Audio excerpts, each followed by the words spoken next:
He's a bit stronger than you. He can squat 2 plates, but you can only squat 1 plate comfortably. But it's such a hassle to take the weights on and off. You're in front of your friend. Why not try it? So you do a set of like 5. The last rep is kind of sketch. What's gonna happen next time?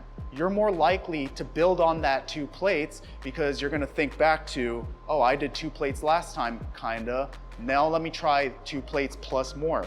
What that does is as you keep getting stronger and stronger and stronger, from what I've been seeing in my comments, it looks like a lot of you guys are new to lifting weights. So I made this video specifically for you beginner weightlifters out there. The title says push-pull legs, but this information is gonna apply to whatever program you follow, whether you do upper and lower body split or full body workouts. This applies to leg training in general. So if you wanna build a strong set of wheels, keep watching. I'm gonna share some very practical advice that you can apply as a beginner to start having the best leg workouts of your life. Before I get into the first thing, I wanted to say welcome to this video. If this is your first time here, my name's David, and on this channel we talk about fitness to improve our holistic health. I got this video idea from one of my viewers saying you should do a video for each of the push, pull, and leg days. Started with everyone's favorite, leg day. First thing I want to talk about is resist the urge to skip leg day.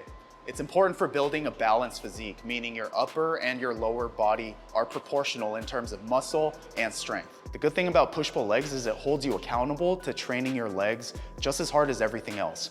Get in the habit of not favoring certain workouts and even worse, missing other workouts. I have a theory that the reason why a lot of guys skip legs is because they simply tried to lift too heavy in the beginning. What that did was it built bad habits early on that carried into as they got more advanced. If you learn how to do the movements correctly, you're more likely to enjoy the process of building muscle, therefore you're less likely to skip leg day. The next thing I want to talk about is related to squats. And in my last video, I posted the example push-pull leg workouts, and I said something along the lines of workout routine here. You can literally copy paste this into your own routine and get the results that you're after. Yeah, maybe don't copy what I do. Just because I start my leg days with barbell squat doesn't mean that you should. There's actually a progression that you want to follow to make sure that you have good enough form to be able to handle that. And do this quick demonstration. It's called an overhead squat assessment. Stand with both feet at about shoulder width, arms straight up over your head, palms facing forward. Imagine there's a chair right behind you. Slowly lower yourself down to 90 degrees. The yellow lines are visual cues on what your form should look like. Recording yourself from the side, your hands, arms, and spine should make a straight line parallel with your shins. If you can't go down all the way, that's okay. Work your way up to it from the back. Again, notice the yellow lines, making sure that everything is in line. Record yourself doing this from the front, side, and the back, and just going back to watch it will help you know what good and bad form looks like and show you what you need to work on. The next tip that I have for you guys is to fix your form before you lift heavier weights. And I don't know what it is, it seems like 135 is like the minimum that any guy wants to squat, and if you can't squat a plate, might as well not even try, right? That's all ego. I'd rather see someone squat 95 pounds with perfect form than try to do 2 plates with bad form. It's important to fix your form before you get stronger because your body's so good at adapting. If you do a movement incorrectly, your body will keep doing it wrong until it breaks. Obviously, you don't want that to happen. So you want to build strength on a good foundation. You're not just trying to chase that number. It's a whole lot easier said than done. Like if you're working out with a friend, he's a bit stronger than you, he can squat 2 plates, but you can only squat 1 plate. What's gonna happen next time?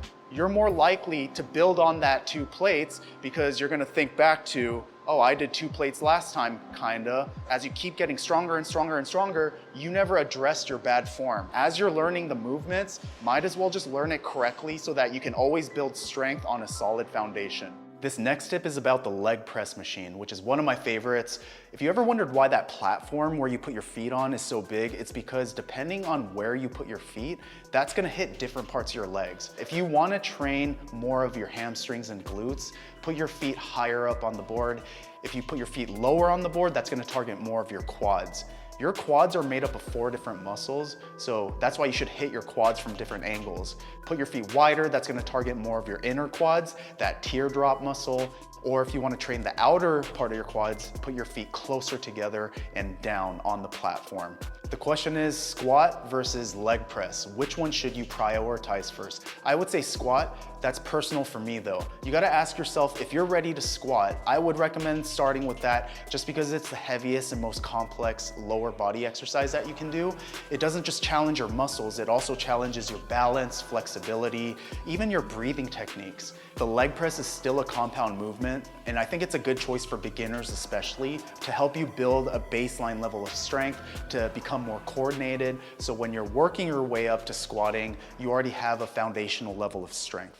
I've been talking a lot about barbell squats and leg press. It had me thinking it's also very important to incorporate single leg or unilateral exercises into your program. What these allow you to do is train each leg independent of the other. And that's important because right now, very likely one of your legs is bigger and stronger than the other leg. And for the weaker leg, the stronger leg makes up for it, whether you know it or not. Like when you do compound movements, your stronger leg is gonna take over a little bit, and that imbalance is gonna stay there. So you keep getting strong, the imbalance never gets solved, and what single leg or unilateral exercises allow you to do is draw these weaknesses up to the surface so that you can expose them, but more importantly, that you can fix them and work on strengthening your weak areas. This is something that I figured out way too late on my weightlifting journey. Probably wasn't until like 7 years into it before I started switching things up. And I'm not saying that you shouldn't do compound movements with both legs at the same time, but you also want to consider doing some beginner variations of these exercises, but also isolating each leg independent of the other. So that is going to do it for the video. Thanks for watching. Give the video a thumbs up if you liked it, comment, and subscribe to the channel if you haven't already. Until next time, guys, I'll see you later.